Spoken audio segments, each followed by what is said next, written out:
Stepney's visit to Sir Topham Hatt's railway was coming to an end.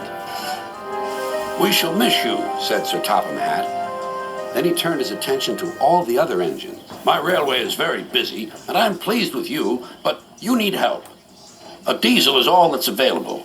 Please do your best to avoid any disturbances." "What does that mean?" whispered Duck. "That means this diesel is difficult," snapped James. And he was. The diesel surveyed the shed. "Not bad. I've seen worse. At least you're all clean." The engines glared. "It's not your fault, but Sir Topham Hatt should scrap you and get engines like me. A fill of oil, a touch on the starter, and I'm off. No bother, no waiting. They have to fuss round you for hours before you're ready." The engines were furious. Next morning, they held an indignation meeting round the turntable. "Disgraceful. Disgusting. Despicable. To say such things to us," cried Donald and Douglas, "is to teach them a lesson we'd be wanting. Now how do we do it?" Their chance came sooner than expected. The diesel was purring comfortably. An inspector watched a fitter making final adjustments. The wind tugged at the inspector's hat. The diesel was ready. "Look at me, Duck and Stepney. Now I'll show you something." He rolled proudly toward his coaches. Then it happened.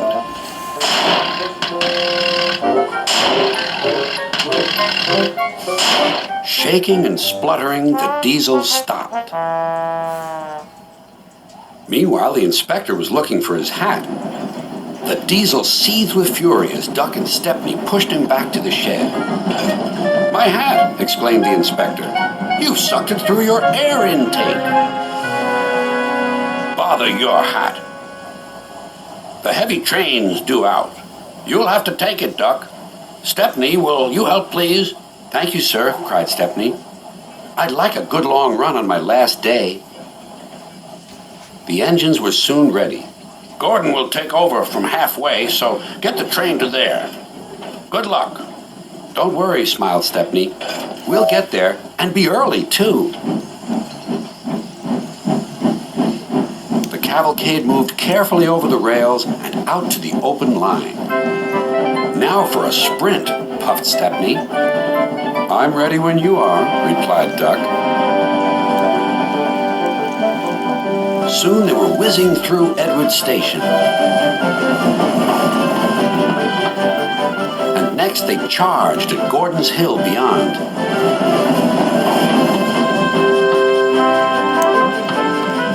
They felt the drag of the heavy coaches here. It was hard work.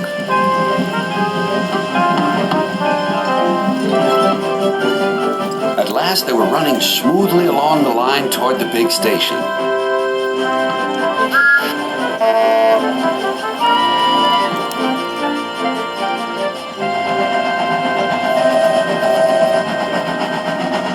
"Hello, you're early," said Gordon. "That's one in the headlamp for old Diesel.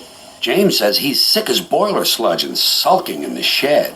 Serves him right for saying we're out of date." And Gordon chortled away. Next day, everyone came to say goodbye to Stepney. "Come back and see us soon," whistled the engines. "And you are always welcome on my Bluebell Railway, too," replied Stepney. Then he puffed away. What about Diesel?